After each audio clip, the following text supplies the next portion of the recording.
Yo, welcome back to Inside the Lunchbox. This is your boy, Chef MaQ. Once again, I'm here with the infamous, the great, the man, the legend. The guy sleeping on your couch. What's good, Chris? How have you been? How's your week been? How's life? It's been okay, man. I had to go to a funeral. On Saturday, it was my mother-in-law. Rest in peace. So the boys' mom passed away, but it was a great turnout. We had fun. We had great food. Got the chance to party a little bit for Mardi Gras. Oh yeah, y'all were doing Mardi Gras up in Shreveport. Oh yeah, we was doing.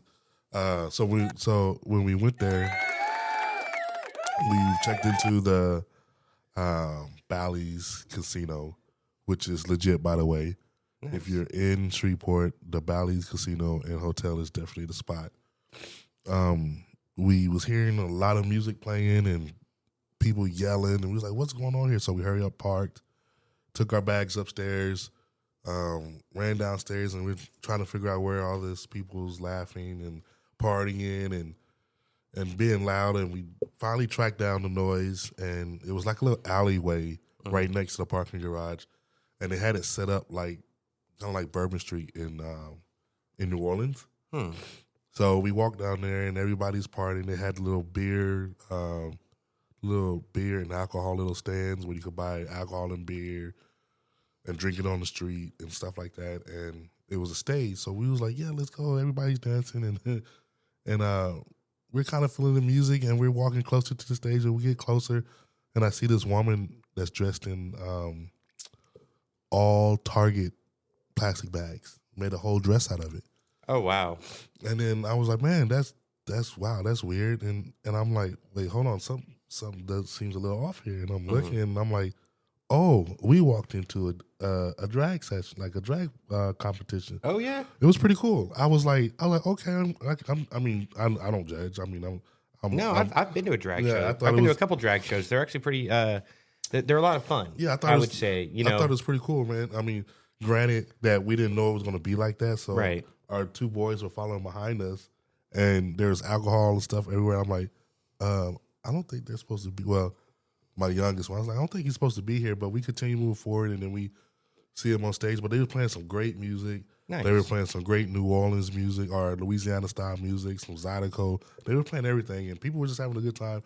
So it wasn't just about the drag and stuff like that. They were doing that as a competition, and I think they did some singing and stuff, and then we went upstairs and crashed out and stuff like that to prepare for the funeral the next day. I mean, drag used to be, before it became like super political over the last, I would say, 10, 12, maybe 15 years, drag was a pretty common thing. I mean, it's been a very common staple of Western society. You can go back to like World War II days where there were like British airmen and stuff dressing in drag and doing all kind of stuff. I mean, think about it. The cartoons we grew up with, Bugs Bunny was in drag half the time. I mean, and in The Lion King, you have that whole drag scene where Timon's like, "You what do you want me to do? Dress in drag and do the hula?" So it's supposed to be this like comedic, fun thing. It's not really so what some people make it out to be. It can be fun. If it's not your thing, it's not your thing. Just don't go to a drag show. But some people love it. So back in the day, I remember in school learning about plays. Yeah, and back then women were not allowed to be in plays. So the men would play the male role and the female role, especially there's a lot about that about Shakespeare. That in his day and age, women wouldn't be up on stage in theater. So every woman's role in Shakespeare's plays was played by a man in drag. It's just been the way it is. For the long time. But anyways, moving on. But so Mardi Gras, something I don't know. So Mardi Gras actually anything means, about. Mardi Gras actually. So are you familiar with Fat Tuesday? No. So are you familiar with Lent? I know that Lent is a thing. It's mostly Catholic tradition. It might be an Eastern Orthodox tradition. I don't know. So Mardi Gras is actually a Christianity, along with Christianity. Mardi Gras is part of Christianity. Yeah. They just take it to a different level, right? Right, yeah. So it leads up to Fat Tuesday, which Ash Wednesday is the day after Fat Tuesday, which I think is also the start of Lent. So you're telling me that they would go party the night before they would start Lent?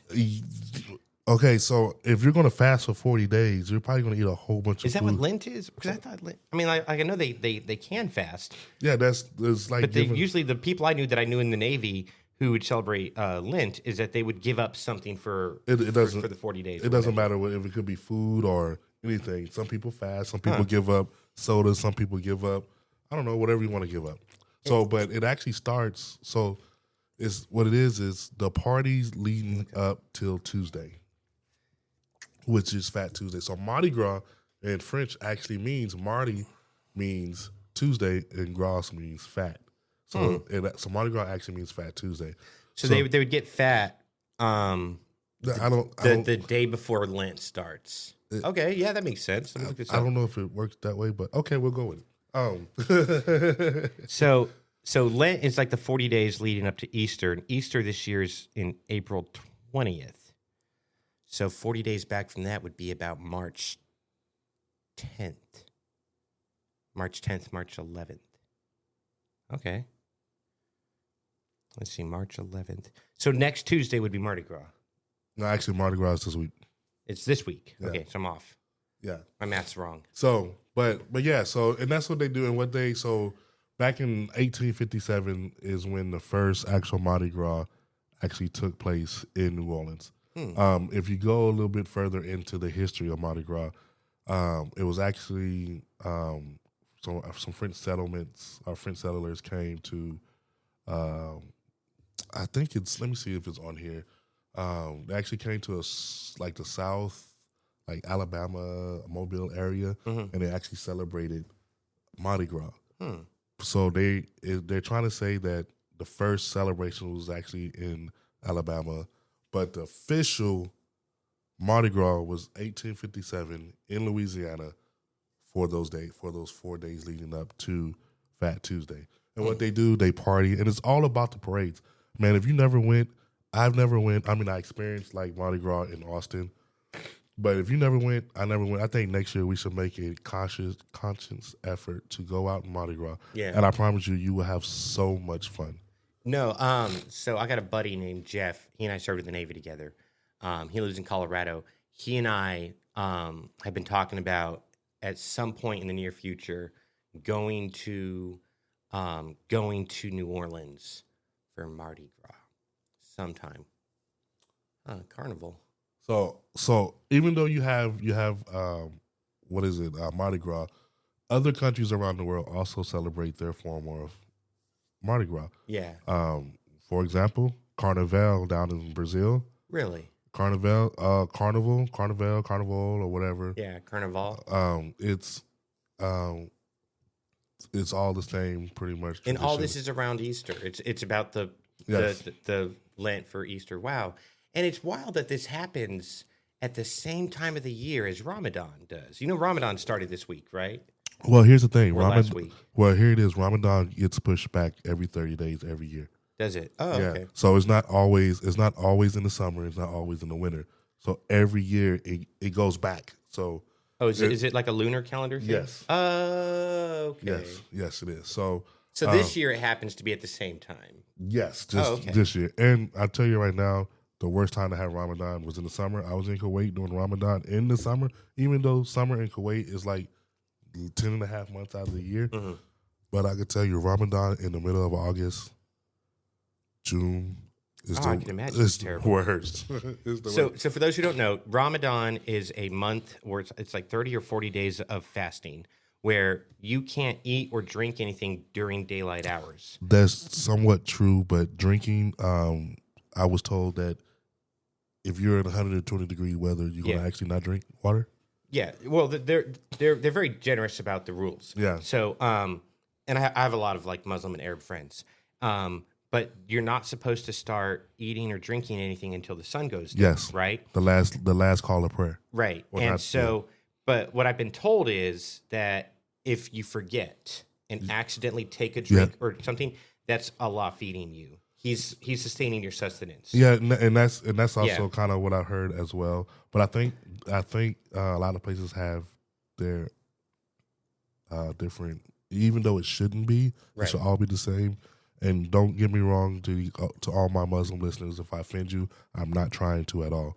I have a friend that's Muslim, and Yeah.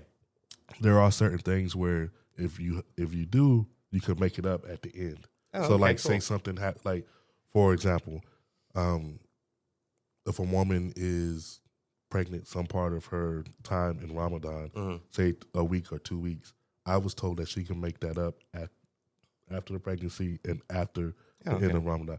Now, if that's true, I don't know. That's what I was told. Well, by one of I'd my imagine that a religion that 1 billion people follow has a lot of different beliefs and interpretations of Yeah. it. Same with Christianity, right? Yeah. I grew up Christian. I'm pretty sure you grew up Christian. But my beliefs and my traditions would be very different from, say, someone who was Catholic, or someone who was Eastern Orthodox, or someone who was even Lutheran. Lutherans are Protestants. I was raised Protestant, but my beliefs and traditions would be different from theirs. Yeah. So I'd imagine that different interpretations of the prophet's words. Now, it shouldn't be like that, but I want to do. I did not realize that until just now. Thanks for telling me that, Levi. Yeah. But Ramadan Kareem to all my buddies out there, all my friends. Yeah. I love you guys. I wish I was there in Kuwait. You know who you are. Summer, Sana, who else? Mona. I love you guys. AJ, I love you, man. I wish I was out there. Wish I could be with you guys out there.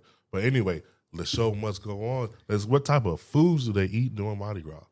Let's see. Well, we're going to say the best for last, but one of my favorites that I actually like is beignets. Oh, we talked about beignets on. I think it was like a year or so ago. We talked about beignets. No, Yeah. wait. I don't think we did talk about beignets. I'm confusing it with Beignet the dog at the VFW. Yes, so I was getting ready to say that beignet is actually named after Beignet because she's from Louisiana. So Beignet is this wonderful service dog. That's our post commander's service dog at the VFW post that Chris and I are a part of. Great animal. She's like the mascot of the entire post. Oh, it's true. She is so smart. I love that dog. She also steals Shout all out my to you, Beignet. Shout out to you, Marcy. Yeah.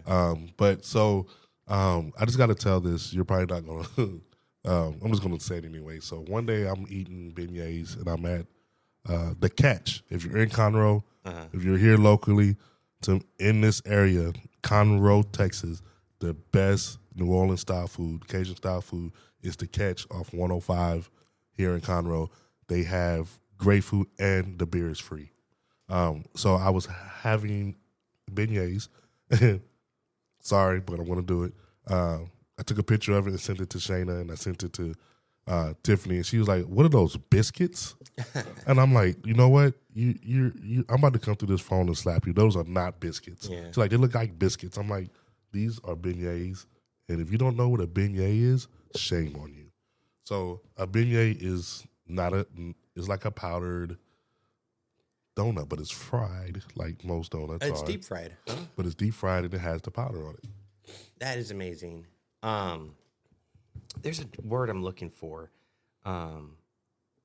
Shoot, I can't think of it off the top of my head. But yeah, no, it looks like a deep fried donut. So Like a donut hole. Like if you took a donut hole and deep fried it. yes, but oh my God, man, they do a little something to it. It just makes your day great. And then some places that I've been, they'll get a little chocolate and sprinkle on it, and I'm like, oh, that's heaven. But you got your typical Cajun style or New Orleans style food. Shrimp po' boys. You got your shrimp po' boys. So good right now. I actually had one of those. I didn't have shrimp. I had a catfish po' boy on Saturday evening, right before I came back. Started to make my way back home from the funeral. Yeah. And I could tell you that it was pretty decent on the scale of 1 to 10. I would give it it was okay. It was a 6.5. But the remoulade sauce that I asked on the side, 8.5 out of 10. It was great. So I just drenched my po' boy in that. And another problem that I have is that the fish was really fishy. Right. That's because they probably let the fish nuggets sit in the water instead of patting it dry, then separating it with stuff. But anyway, it was still good. See that Excuse me. That sub right there. So the sub we're looking at is a po' boy that has like fried shrimp on it. Yes. Breaded in. See, that's something I would have a hard time eating. Not because I wouldn't like it. It's just something about when I bite into breaded. If you take a dry breaded shrimp and you put it on a piece of bread and then put bread on top of it, what's holding it together besides friction? So when you bite into it, it's going to go everywhere. Well, so here's the thing with you don't see it. Well, actually, you do see it. Yeah. There's a sauce on there. On one side. On one side of it.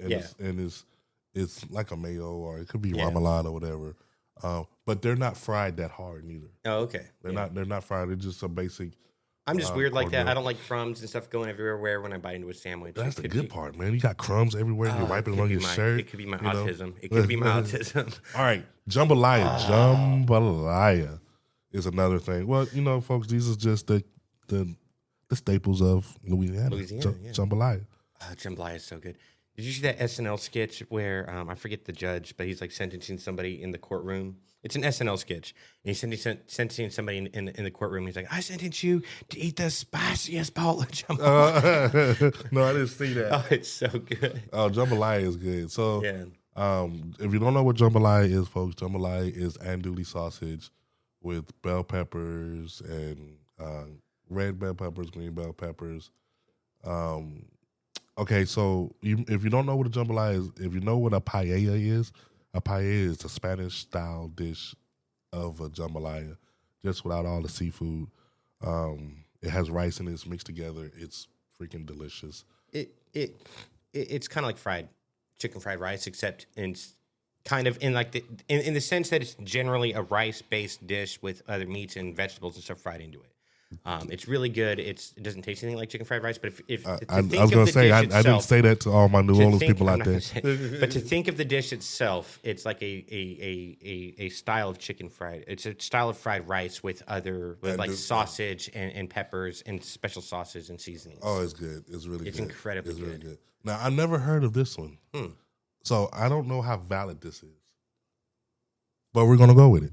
It's called a muffaletta sandwich. It's like even when we did the 50 states, I didn't see this on the.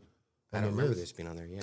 So this is definitely a new one for me. An Italian immigrants to New Orleans created a muffaletta stuffing, salami, ham, cheese, and marinated olive salad between dense slices of Sicilian sesame bread. Be sure to use Italian style bread to make it your own. That looks freaking delicious. I would eat that. Yeah. I would totally just indulge in that. Very dense. But I would think that bread is very dense. But yeah, I'd eat that. I would probably not make it so dense and add an extra meat into it or whatever. I don't. This one right here. I guess somebody. I don't know. You got your moon pies. Then Chill out. Just eat yourself a moon pie. But Stop murdering people. Then you got right. And then you got your copycat moon pies.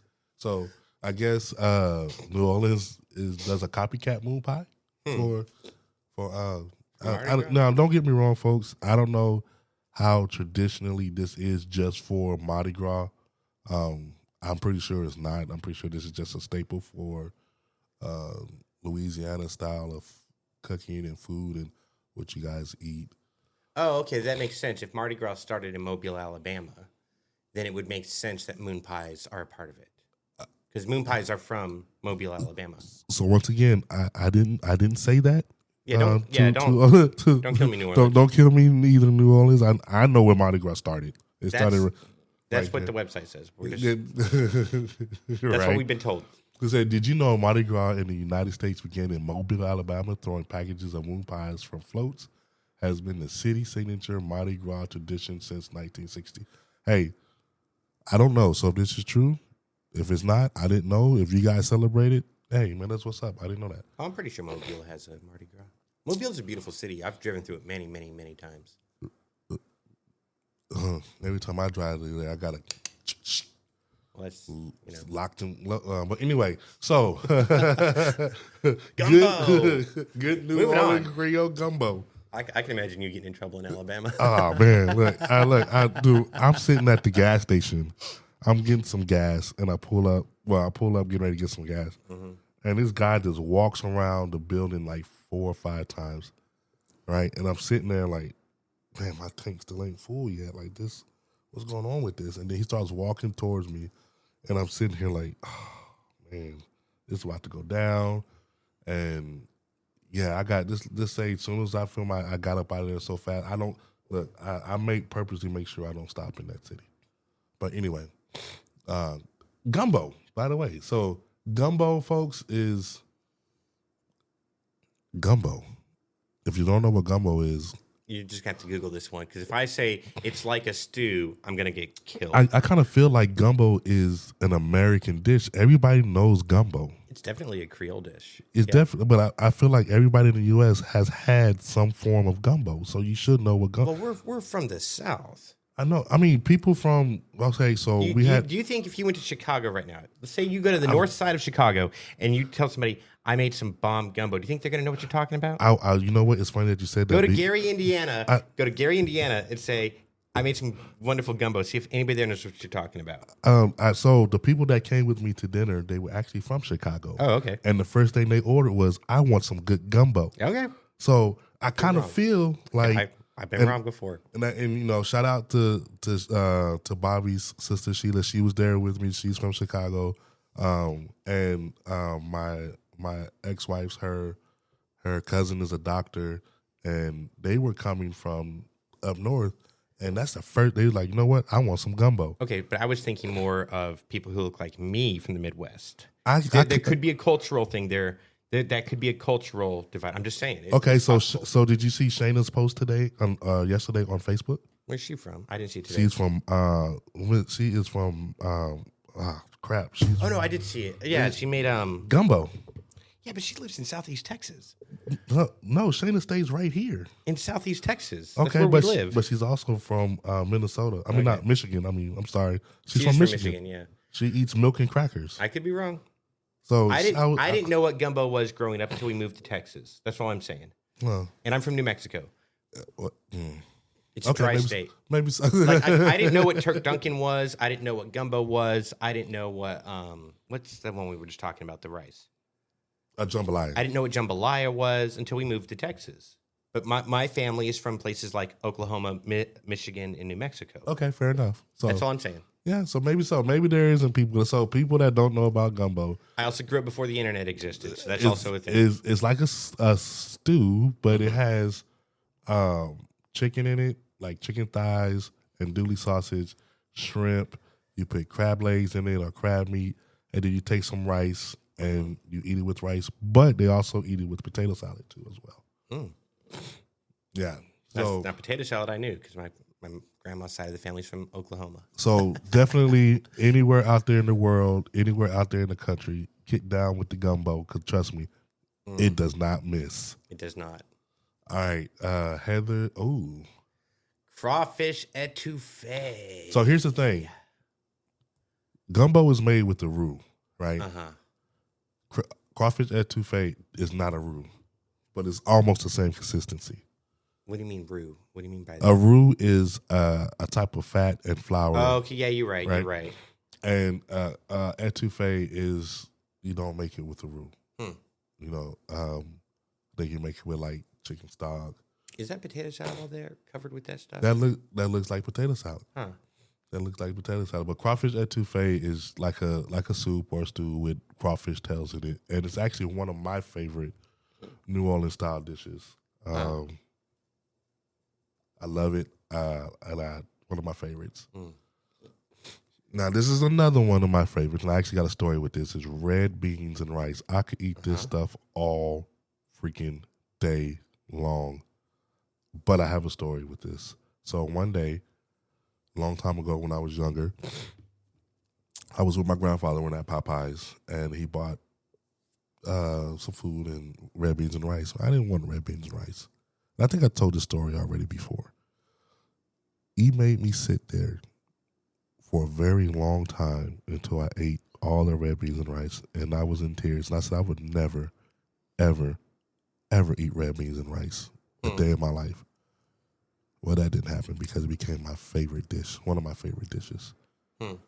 Red beans and rice, kidney beans, red kidney beans, andouille sausage, green peppers, the Holy Trinity. So when you know what the Holy Trinity is? So the Holy Trinity is celery, bell peppers, and onions. That is the signature of every New Orleans or Louisiana style cooking. The Holy Trinity. You can't have any of this without the Holy Trinity. They like their sausage and their shrimp. Yeah. So those are so. There's one more thing we have to go back to, and it's like I said, it's one of my favorites. Is the infamous Mardi Gras. This right here, this thing right here needs a whole introduction by itself, but we're not going to go through that. But it's the Mardi Gras King Cake. Have you ever had it, Levi? No. I've never. I've actually had some here, and I told you, I was like, "Hey, man, it tastes good with some coffee, man. You should definitely go and try it." So, it's very, very good. It's very delicious. It has like the little sprinkles on it. That's the color of Mardi Gras: purple, green, and yellow. The ice, like the little glaze on it and stuff like that. Mardi Gras King Cake reigns above all else, better than bakery. And let me see, do I have it over here? Yeah, you got a whole thing for it. Oh, What is the King Cake? What is the King Cake? That looks amazing. So, in lack of better terms, the one that I had was cream cheese and cinnamon, and it tastes like a very delicious cinnamon roll. But anyway, 2 words: sensory overload. But more specifically, it's frosted seasonal treat. The Mardi Gras partygoers eat between January 6th, otherwise known as Epiphany, 3 Kings Day, the 12th night and Fat Tuesday, which is the day before Ash Wednesday and the beginning of Lent. Typically, the cake is made of a rich brioche dough and a wide array of fillings such as cinnamon, chocolate, cream cheese, but the rainbow magic is found in the glaze. Yes, that is true. It's the glaze and the sprinkles, which are usually gold, green, purple, even the color of the icing. And the royal colors of Mardi Gras have a deeper meaning. Gold represents power, green is associated with faith, and purple illustrates justice. King cake is baked without a center, like your average bundt cake, except buried inside the batter is a tiny plastic baby figurine. Oh, is that for like the baby Jesus or something? No. Oh, okay. So you take a little baby and you stuff it in the cake, and I guess the tradition is you stuff the baby in the cake. The tradition is whoever gets that slice of cake with the baby has good luck. Oh. And you have to host the next king cake party. Oh, man. Where is the baby inside the cake? There are 2 theories. Some think the plastic baby is a symbolic of baby Jesus. You were right. Because of the religious connection to King David. Others, however, believe the popular New Orleans lore, which suggests that an elaborate cake was served with a bean or ring placed inside during the commemoration of the King's Ball in colonial Louisiana. There you go. Whoever founded the bean or trinket in their slice cake would be crowned the king or queen. Yeah, that's what it is. So when you find a baby, you're considered the king or the queen, whoever, male or female, and you got to host the next king cake party.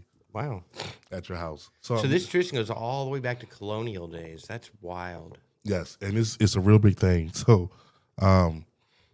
me personally, I guess I look at it a little differently. Don't get me wrong, New Orleans, I love a king cake. I stuck the baby in there. My son found it. But if you think about it, that's kind of weird to stick a baby in a cake. You know, it's kind of demented. I'm just gonna stick this baby in the cake and hopefully I bit the leg off. You know, we as humans, we create and come up with these traditions for a variety of reasons, and it really does look weird to the outsider. When I was at the rodeo last year, they had all these little kids. I'm talking like maybe 5, 6, 4-year-olds riding sheep. Mm-hmm. You know, they put them on the back of a sheep. Yeah, and the sheep would like run down the length of the rodeo. And the baby who could hold on the longest, I'm talking these like little kids, and they're flapping and bouncing. The one that could hold on the longest got like the biggest cheers. And I turned to the person I was with at the rodeo, and I was like, explain this to aliens. Oh, man. Say there's a UFO hovering over Houston right now, and they're watching this go down. No wonder how would you explain that? So that's the way I would think of like all cultural traditions. They're a good time if you know what's going on with it.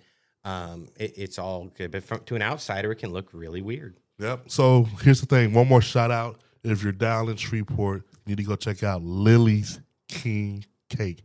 Lily's King Cake.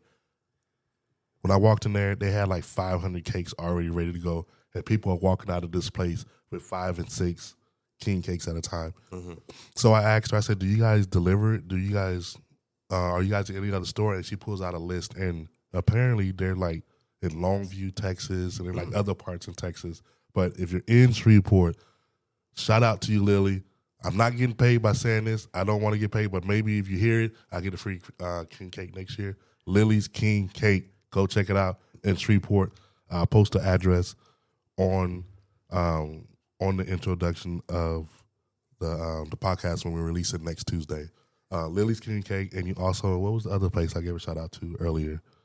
The Catch here in Conroe. Check it out. The best Louisiana style food here in Conroe. They do not miss, and the alcohol is free.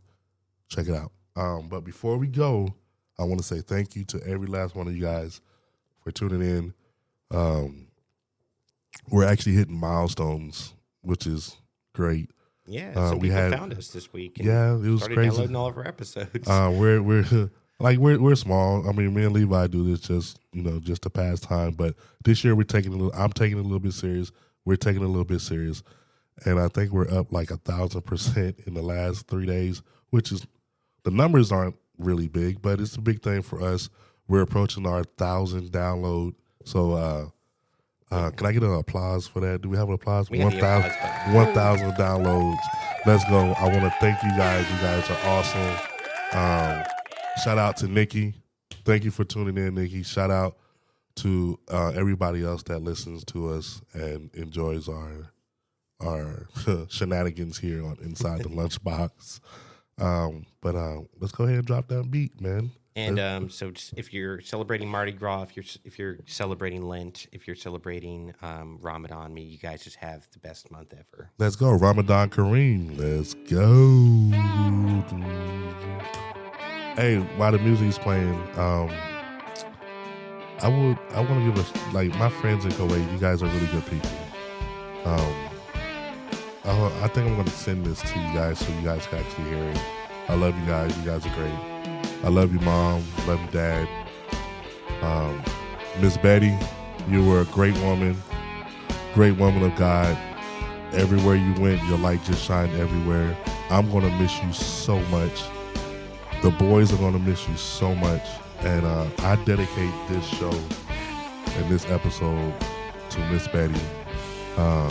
Betty L. Duggs, I love you. Such a great woman of God. Let's go.